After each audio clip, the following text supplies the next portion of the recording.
Greetings, friends, and welcome to another Ministry of the Victory Hour here on YouTube. My name is Jim Gallagher. I am the pastor at Clavel Assembly in Foster, Rhode Island, who is responsible for bringing to you this YouTube channel, and we welcome you to it. And we're happy to be here. Now, last time I said, okay, I'm going to move on to something totally brand new because we did a long series on the Israel of God. And then we did a 4-part series on Zionist guilt. I said, so we've been dealing with, things relating to Jewishness to some degree. In both of these, I said, I want to move on to something totally different. But I realized there was one thing I kept thinking I should bring it up, and I didn't want to include it. I think, but I don't know, I just feel like I'm not doing my job if at least don't bring this out. So on today's posting and the next posting, just 2 more postings that are relating to the concept of Jewishness in relation to the faith of Christ, and particularly in relation to Christian Zionism and dispensationalism. I just have to mention this, and believe me, we could take a 30-part series on these 2 videos that we'll be doing. We're not going to do that. This is going to be extremely brief, but it can get the ball rolling for some. So my concern, now let me tell you about what I'm concerned with. The Christians in America, the dispensationalists, the Christian Zionists, they make up the majority swath of evangelicalism and fundamentalism and even the charismatic movement. You've got the dispensationalists and the Christian Zionists supporting the fake state of Israel. They are not Israel. If you're in Christ, you're part of the Israel of God. Whether you be a so-called Jew or a so-called Gentile, it doesn't matter. If you're in Christ, you're Abraham's seed and heirs according to the promise. But my question is, for those that are Christian Zionists, and you just don't want to hear this, you say, I'll bless him that bless thee, and curse him that curse thee, and in thee shall all nations of the earth be blessed. And that was promised to Abraham and his seed, and they don't want to hear about Christ being Abraham's seed. It was promised to the Jewish people. So they feel obligated to bless fake Israel over in the Middle East, the Zionist enterprise, because they think they're doing God a service and that God's judgment would fall on them if they didn't do that. Well, let me ask, if you're a dispensationalist, I'm not your enemy. If you're a Christian Zionist, I'm not your enemy. I'm trying to help you. You need to be a Berean. You need to be free. Now, I want you to listen to what I'm saying. Do you think it's God's will that you support communism? Is God pleased with a believer if he supports Marxism, which is socialism on steroids? It's socialism grown up. Is this something a Christian should do? Look, if we have to study to find out the answer to that, look, you've got bigger fish to fry. No sense in talking about this. Of course, that's as wrong for the Christian to support Marxism and socialism. No, that's not what the Bible teaches. For instance, in the 8th commandment is, thou shalt not steal. Stealing is a sin. It's one of the 10 commandments. All right? However, we've got to bear in mind,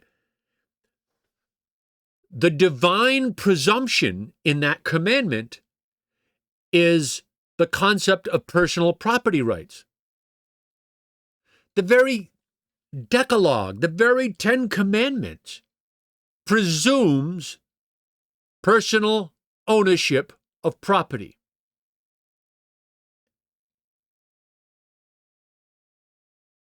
It does not endorse, you'll own, the World Economic Forum, you'll own nothing and be happy. Well, if we own nothing, that tells me 2 things. Number 1, we've turned stupid, particularly if you think you're going to be happy that way. But if the World Economic Forum tells you to think that way, a lot of you will. Well, I hope a lot of people that listen to this channel don't. I wouldn't expect that, but, they can always tune in. If you think you'll be happy by owning nothing and renting from the globalist governments of the world, you need to take a vacation. So first of all, if we own nothing and then we think we'll be happy, then honestly, I just think we're stupid if that's the case. Number two, just being frank with you, if we all own nothing and we imagine we're going to be happy, I would have to say, you've got to bear this in mind, then that would mean that the commandment of God, the 8th commandment in the 10, thou shalt not steal,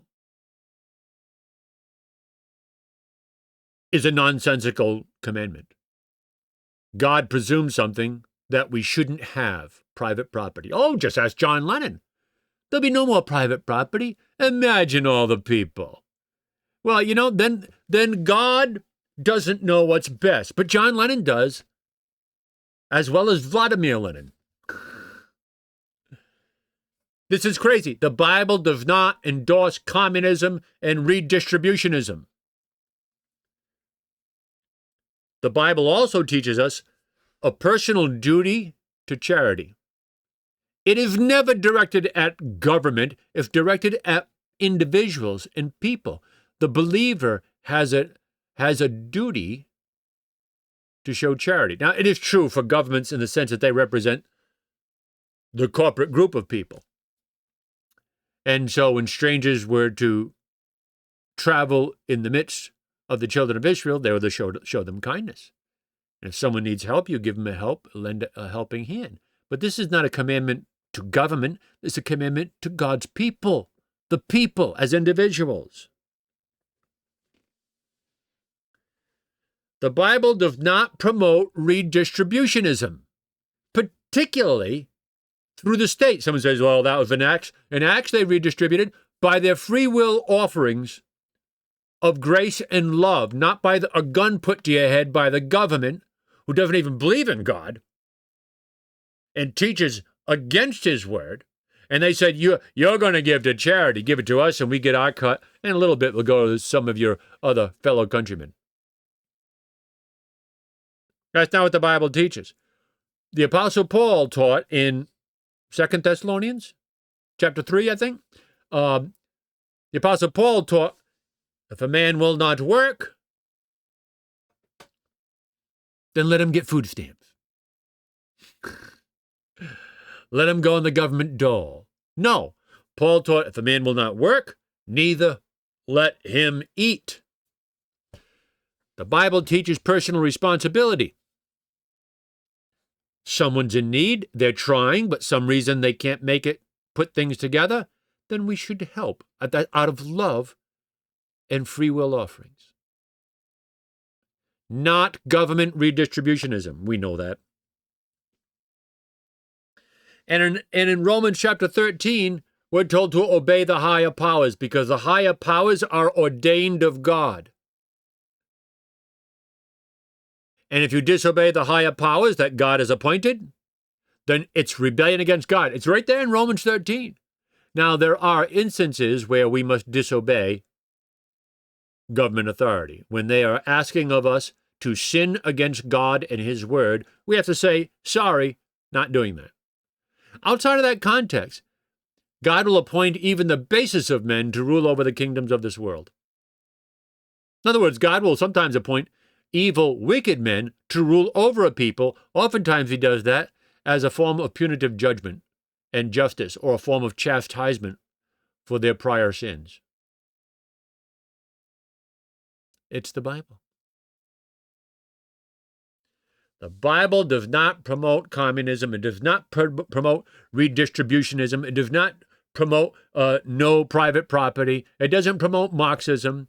And yet, when the Christian Zionists and the dispensationalists promote the state of Israel, they're promoting Marxism. Did you know that the state of fake Israel in the Middle East was built on Marxist principles. It's something near and dear to their hearts. Now, I'm not saying that all Jews are Marxists. That's not true. I'm not saying that all Jews are socialists. No, I'm not saying that. But I'm saying that the Zionist state of Israel was founded on a Marxist ideological brand of terrorism. The Stern Gang, Irgun, there were terrorist groups that helped found the state of Israel that were bent on Marxist principles. Now, I'm going to show that to you.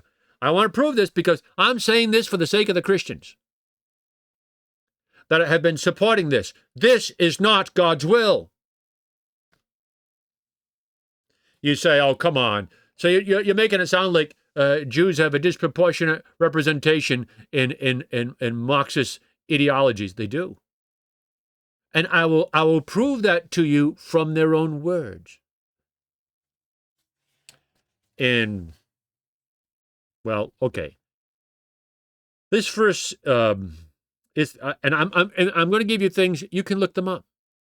Well, you can really do that with the first one because it comes from Look magazine. Remember back in the 70s, they had Life, and then they had Look. They were big magazines, like the pages were big, but really great pictures and very focused on the pictures with articles too.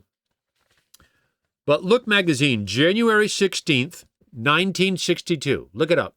Look magazine, January 16th, 1962. There's a picture of the Prime Minister of Israel, David Ben-Gurion. Here he is, Ben-Gurion. This is in a secular magazine. Now listen what Ben-Gurion said, the Prime Minister of Israel. In 1962,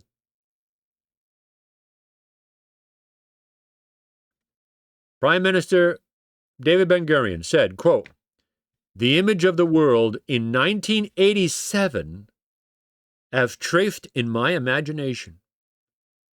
The Cold War will be a thing of the past. Internal pressure of the constantly growing intelligentsia in Russia for more freedom, the pressure of the masses for raising their living standards may lead to a gradual democratization of the Soviet Union." Let me stop right there. In 1962, when this article was published, how could David Ben-Gurion have predicted to the very year, 1987, the so-called democratization of the Soviet Union? Specifically, that's what he just said. Mikhail Gorbachev, perestroika, took place in 1987. This is like 25, 26 years later. Beforehand, Ben-Gurion saying, yep, it's going to happen in 1987. How could he know that? Lucky guess. Why did he say, if he's just using round numbers, well, why didn't he say by 1990? But 1987, that's very specific. It's almost as though he wants you to know we're running the show. He says, imagine the image of the world in 1987 as traced in my imagination. The Cold War will be a thing of the past. He says there'll be a gradual democratization of the Soviet Union. He says, on the other hand, the increasing influence of the workers and farmers and the rising political importance of men of science may transform the United States into a welfare state with a planned economy. And that's exactly what's been happening incrementally, but we've been fast forwarding into greater and greater depths of socialism. If you can't see that, if you were not born till 1990, maybe you don't really see this so much. But if you get some gray hairs like I do, you know that's happened. Just like Ben-Gurion said. He says Western and Eastern Europe will become a federation of autonomous states having a socialist and democratic regime. Yeah, the EU. That's just what you got. The Klaus Schwab and these crazy people in Europe, they're more down the road to revolution than we are. And we're pretty bad off right now. And then he says this, towards the end, in Jerusalem, now he's projecting into 1987, in Jerusalem, the United Nations, a truly United Nations, will build a shrine of the prophets to serve the Federation Union of all continents. This will be the seat of the Supreme Court of mankind in Jerusalem. The Supreme Court of the world is going to reside in Jerusalem. So if he's a little Marxist and a communist, he thinks Marxism and communism and global revolution will be ruled from Jerusalem. That's the plan. You say, well, that's just one man, David Ben-Gurion. Oh, yes, it is just one man. That's true. No, that's a big fish in an awfully big pond.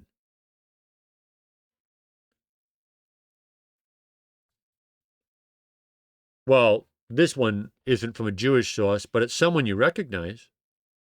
You ever heard of the Right Honorable Winston F. Churchill? Winston Churchill. By the way, Churchill had some problems, but he was a brilliant man.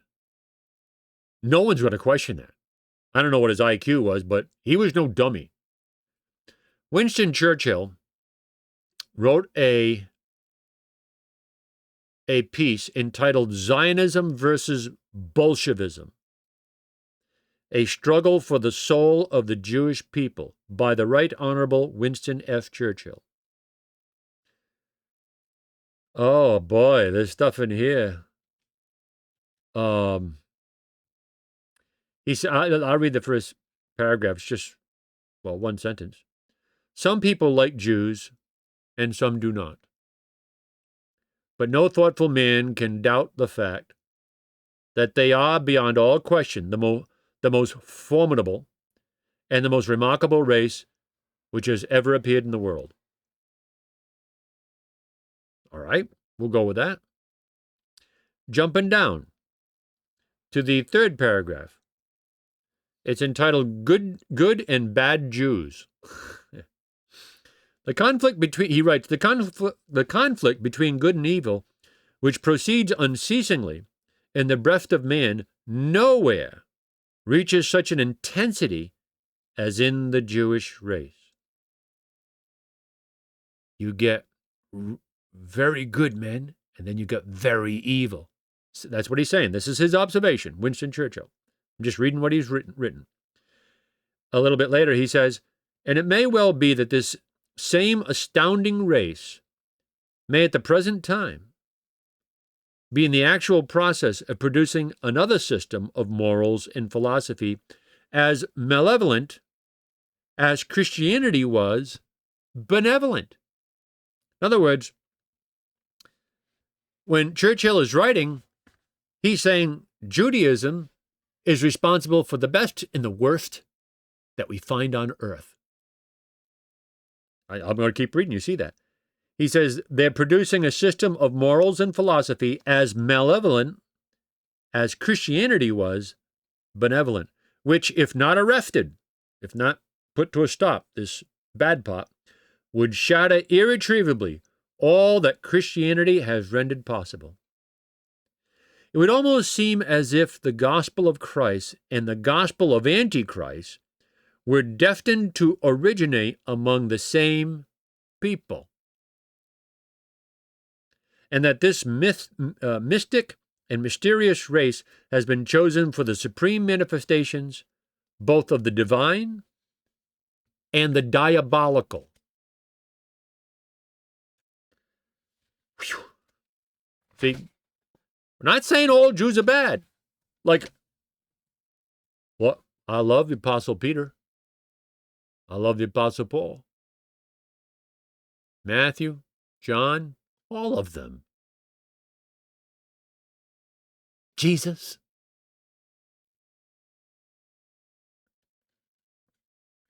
The next section is entitled National Jews. I'm going to skip the first paragraph just so I can get through this stuff. At the present fateful period, there are three main lines of political conception among the Jews, two of which are helpful and hopeful in a very high degree to humanity, and the third is absolutely destructive. Well, I won't recount to you the hopeful and good things, because Okay, we know there's people from every race that have contributed greatly to the benefit of society. And this has been true of many Jewish people, too. But he's going to bring out the Marxism. International Jews is the next section, he writes. A violent opposition to all this fear of Jewish effort rise the schemes of the international Jews. The adherents of this sinister confederacy are mostly men reared up among the unhappy populations in countries where Jews are persecuted on account of their race. Most, if not all of them, have forsaken the faith of their forefathers and divorced from their minds all spiritual hopes of the next world. In other words, they became agnostics or atheists. This movement among the Jews is not new. From the days of Spartacus, Weishaupt, to those of Karl Marx, and down to Trotsky in Russia, Bela Kun in Hungary, Rosa Luxemburg in Germany, and Emma Goldman in the United States. By the way, these are all Jewish people. This worldwide conspiracy for the overthrow of civilization and for the reconstitution of society on the basis of arrested development, of envious malevolence, and impossible equality has been steadily growing. Yeah, it is impossible to say everybody's equal, because everybody's not equal in abilities, talents, morals, drive. It played, as a modern writer, Mrs. Webster, has also ably shown a definitely recognizable part in the tragedy of the French Revolution. It has been the mainspring of every subversive movement during the 19th century. Well, he's basically talking about the French Revolution, very, very heavily dominated by radical Jews. And then he gets to the next section, terrorist Jews. There is no need to, now this is Winston Churchill. Can I quote Winston Churchill? Are we free to consider historical writings by world-famous men and to weigh what they're saying? And I'm doing this for the sake of the Christian Zionists and the dispensationalists. There is no need to exaggerate the part played in the creation of bolshevism and in the actual bringing about of the Russian Revolution by these international and, for the most part, atheistic Jews. Notice, he says there's no need to exaggerate the part played in communism, in Bolshevism, in the Russian Revolution. We can't overstate the part of these revolutionary Jews. He says it is certainly a very great one, the part they played. It probably outweighs all others, but they were a small fraction of the population. With the notable exception of Lenin, although that's contended now. I remember reading where Lenin was like, I don't know, a quarter Jewish or something like that. With the notable exception of Lenin, the majority of the leading figures are Jews. Moreover, the principal inspiration and driving power comes from Jewish leaders. Thus, he gives us some of their names. Chicharian, a pure Russian, is eclipsed by his nominal subordinate, Litvinov, and the influence of the Russians like Bukharin and Lunacharsky cannot be compared with the power of Trotsky and Zinoviev, the director of the Red Citadel or the Petrograd, and the Krasin or Radek, all Jews, he says. And he goes on to list them. Remember, Bela Kun in Hungary. He just goes on to list one after another these communist revolutionary movements run by Jews. The same phenomenon has been presented in Germany, especially in Bavaria, so far as this madness has been allowed to prey upon the temporary prostrations of the German people. Well, I have to read more. I don't have time for more. But if you doubt what I'm saying, you just Google Zionism versus Bolshevism, Winston Churchill. All right. I gave you David Ben-Gurion, okay, from his own mouth, Look magazine. I gave you Winston Churchill, Zionism versus Bolshevism.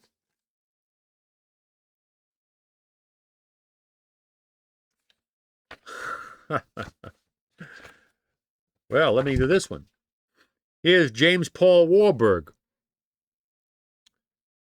Jewish banker. The Warburgs, the Jewish banking house.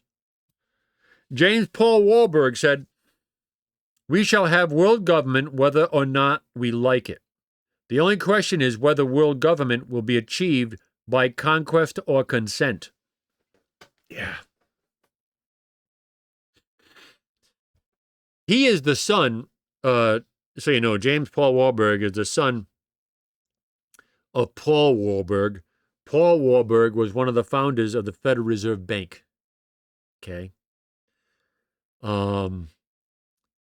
He was a partner in the Warburg Bank in Germany, and he was at Jekyll Island with Nelson Aldrich from Rhode Island, scheming the Federal Reserve System, which is one of the biggest swindles on the planet.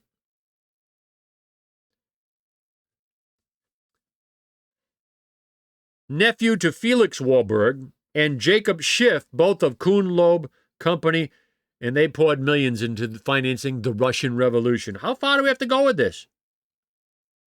And by the way, James Warburg was a financial advisor to FDR, that little Marxist, FDR, who was surrounded by, well, he was surrounded by many Jewish Marxists in his administration. Go look it up. You'd recognize the names when you read them.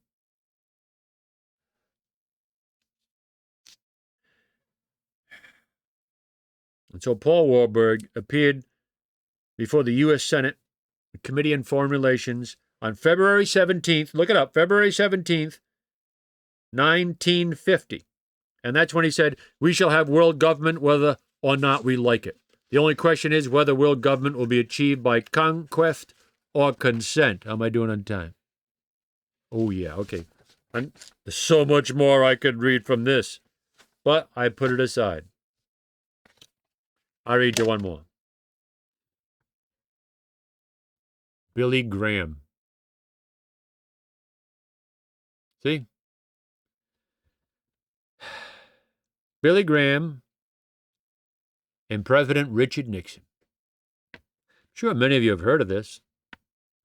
So this is the Oval Office transcript from February 1st, 1972, because if you remember, Richard Nixon kept audio tapes of all his discussions in the White House. And, well, they were exposed over the course of time. I think they came out like in the 90s with the Freedom of Information Act, that kind of thing. So this is Billy Graham, and you can look this up. You can go to YouTube, and you can hear him say it. I remember, unless YouTube has scrubbed it now, you know how it can be. Thought control. The powers that be. But I know you used to be able to listen to this. I'm assuming you still can. The Oval Office transcript from February 1st, 1972. This is an excerpt from a Chicago Tribune story from March 1st, 2002, page 8. And this is the written transcription of the conversation between Richard Nixon and Reverend Billy Graham.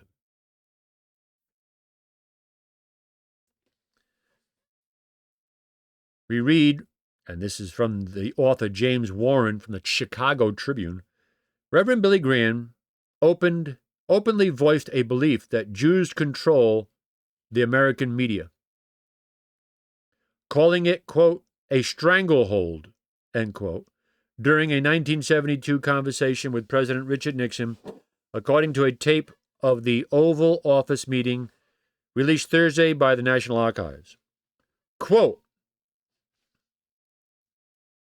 this is Billy Graham talking. "This stranglehold," he says, "this stranglehold has got to be broken or the country's going down the drain."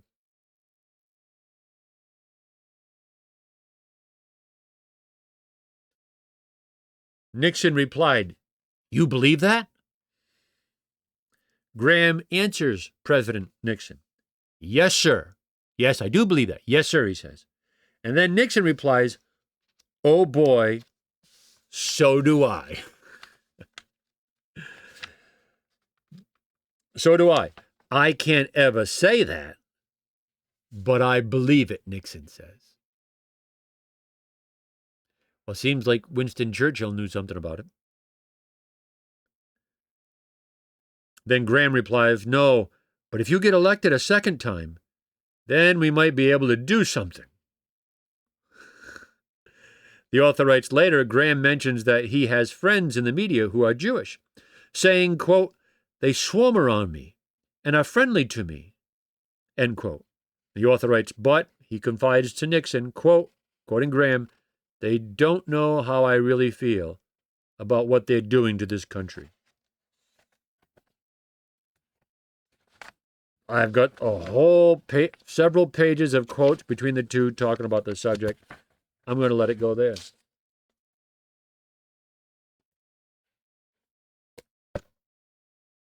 Get this book.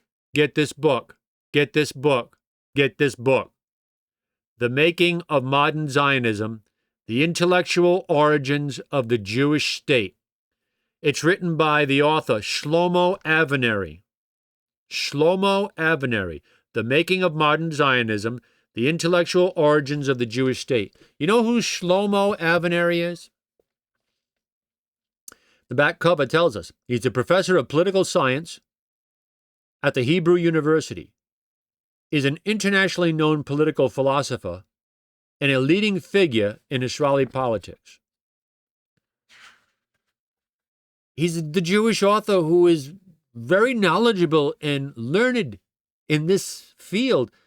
And this book was published, let's see.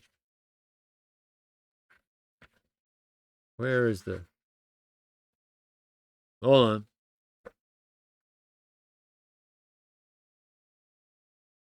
Copyrighted 1981. The Making of Modern Zionism. The Intellectual Origins of the Jewish State. Basically, what he does is he takes each chapter, he's taking the leading men that helped make the Zionist state of Israel in the Middle East come into being. Kind of like the heroes that made the Zionist state a reality. Many of them, going back into the 1800s. And all the men that were laying the foundation for the stealing of the land. And like chapter 1 is on Churchill. Like here's the first chapter. Well, no, here's the introduction. The preface introduction is entitled "Zionism as a Revolution."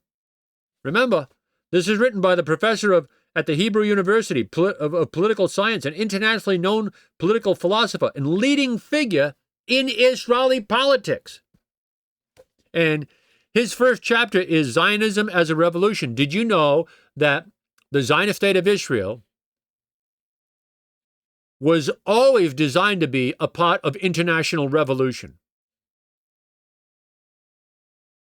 Globalism / Marxism, however it pans out when they get there, get it all done. The first chapter is on Churchill. So each chapter is on a famous Jew who helped promote this. Churchill, the Hegelianization of Jewish history. Now, what's that tell you right there? Greats is chapter 2. Revolutionizing, these are the chapter titles. Greats, Revolutionizing Jewish Historical Consciousness. Chapter 3, Moses Hess, Socialism and Nationalism as a Critique of Bourgeois Society. Getting the flavor? Getting the flavor here? Chapter 6, Lillian Blum, The Crisis of Jewish Enlightenment in Russia. Jewish Enlightenment in Russia. Ooh, we know what that brought about.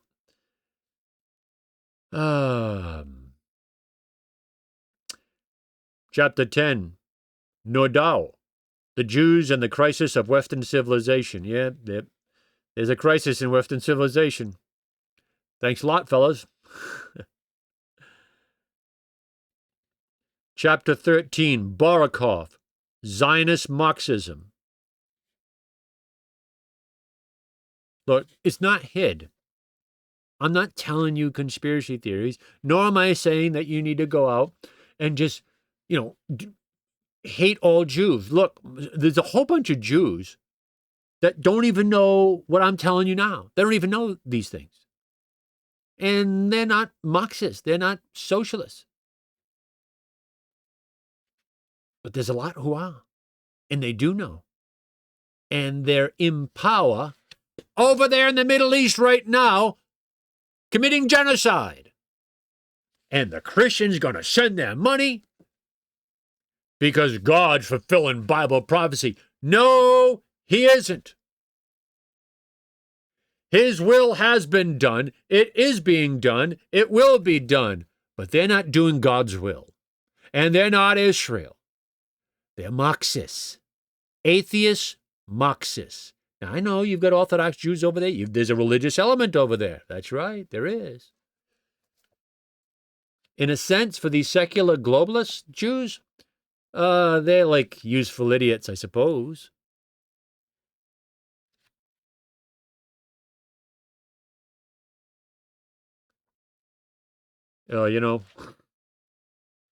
That chapter on Zionist Marxism, on Barakov, Zionist Marxism, chapter 13. He writes, many of the activists and theoreticians of the revolutionary movement in the Tsarist Empire were of Jewish origin. Who was it that overthrew the Tsars? The Bolsheviks. Who is it that overthrew the Tsars? Well, many of them were of Jewish origin, so says the good professor.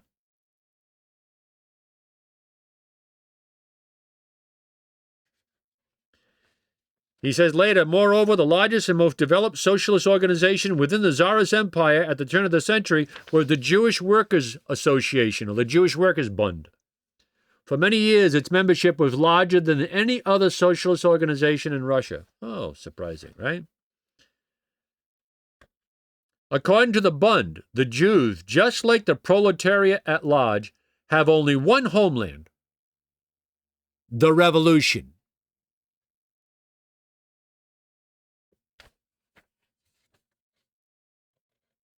And then he says a little bit later, on this background of conflicting claims between a national vision of revolutionary socialism, he developed, that is, Barakov, developed a systematic program which later became the unique synthesis associated with his thought, an integration of Jewish nationalism with Orthodox Marxist doctrine.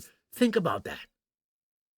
How can the Jews be hyper-nationalists and have a home state if they're Marxists who are supposed to be internationalists and there is no nations? Well, what's good for everybody else isn't good for us, I guess. Besides, they're going to be the headquarters of the global revolutionary movement. At least that's what Ben-Gurion thought.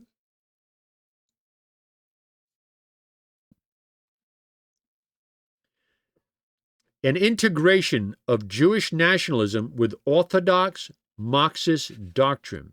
Thus, a Zionist Marxism, or a Marxist Zionism, was developed and became the ideological foundation of the Workers of Zion, which was, first in Russia and Poland, and later in Palestine, the most influential labor Zionist movement. Well, there's no end to it. And I'll just read this last one. There's so much in this book I can read. Ben-Gurion. Ben-Gurion made this statement. Socialism, and this is on the chapter on Ben-Gurion. They have him as one of the heroes of the founding of the Jewish state. I'll read the first sentence of the chapter. David Ben-Gurion, 1886 to 1973, was a man of contradictions,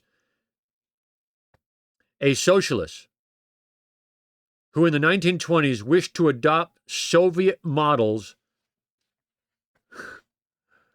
Soviet models for the organization of Jewish labor in Palestine. Ben-Gurion also said this: the terms Zionism and socialism are but two different expressions in manifestations of the same praxis. And then finally, at the end of the chapter, Ben-Gurion says, socialism is not only an end, but also the means through which Zionism will be realized. Get the book, The Making of Modern Zionism, The Intellectual Origins of the Jewish State, by Shlomo Avenary. I won't even read from this one. Get this one, You Gentiles, by Maurice Samuels, Jewish author. He pretty much says we're the only real communists. The Gentile communists, they just play around the periphery. They just do it for sport. But we're the real thing. And we're the superior race. And we're going to rule. Now, I know not every Jew is thinking that. This guy thought it, put it in a book. You know where I first saw this book? In the public library on the east side of Providence. I was in a state of shock. And then I found a place I could buy it, and I bought it, and I read it, and I said, oh my, oh my. Now, I read all this to say this. We could have gone over, like, who financed the Russian Revolution. It was like New York Jewish bankers that funded Lenin, whose families are still in power, and we think of them as capitalists. Yeah, that's what they want you to think. So I say all this to say this to my Christian brethren who have been deceived or been taken in by Christian Zionism. You need to understand what you're doing.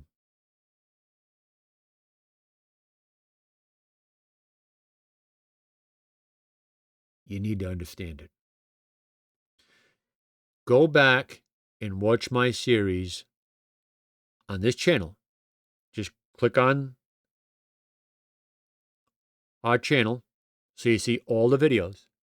And go listen to the series on the Israel of God, the true Israel of God. Go listen to it. Go listen to it. And then I want you to think about, after you're done with that, what that Zionist state in the Middle East is not. And what it is not is Israel. It's not Israel. For the main, they're secularists. It's the homosexual capital of the world. Now, next time, I'm going to bring you one other thing. You talk about revolution. It's not a pleasant subject, but I'm going to do it. We'll just take one posting. I'm going to talk about the porn industry. Yeah. I'll be careful. I'll make sure I don't say anything that's overly coarse, where I have to be censored because it's too vulgar. You know, I'm just going to read from one place, the Jewish Quarterly. I'm going to read from the Jewish Quarterly. Look, they're writing about themselves, and I'm reading it. And the porn industry has been totally dominated by Jewish moguls. And I'm not saying that all Jewish people are happy with that. They think that's a great thing. And I'm not saying there aren't Jewish people that are furious with their compadres that are doing this. I'm sure there are many. And I'm glad that they're there. And I'm glad and happy for them to express themselves. But there is a radical element within the so-called Jewish community. By the way, a lot of Jews, they're not even, most of them have been converted from Gentile stock, and they adopted it, and they call themselves Jews. You know, most of what you're supporting over there isn't biological descendants from Abraham. But that's another story. I don't even want to go there. You know why? We don't need to go there. We're going on principle, Bible principles. Forget hunting down genealogies. You got to trust men for that. I'm just going to read from their own words. So do what you want with this. But I'm saying Christian Zionists and dispensationalists, you have to stop and think what you're doing and what you're supporting when you're supporting the Zionist state of so-called Israel in their genocide against the Palestinian people. I'm not a fan. I'm not a fan of Hamas. Oh, yeah, that's something else I wanted to bring out to you. Do I need to do that too? Do you know that? Oh, no, I already did it, didn't I? Did I do a posting on this? I can't remember what I did and what I was just thinking of doing. Did I do that the last time? Yeah, I think I did. That Hamas was pretty much the creation of the Zionist state of Israel. It's so diabolical. You know, we can't wrap our heads around it. I understand that that's good that it's hard to wrap your head around that. That means you don't think that way. That's a good thing. So I'll tell you what, next time we'll just go over the Jewish Quarterly from September 18th, 2011. A magazine of contemporary writing, politics, and culture, the Jewish Quarterly. Is it wrong for me to read from that? And to make some observations? Can we talk truth? I'm trying to reach my Christian brethren who have fallen under the malaise of Christian Zionism. You better be very careful. And it starts with knowing who you are in Christ. You're the seed of Abraham. And if you're in Christ, you're Abraham's seed and heirs according to the promise. Look, I got to go. My time's up. Jim Gallagher, reminding you in the words of our blessed Lord and Savior. Ooh, it's way up. You shall know the truth, and the truth shall make you free.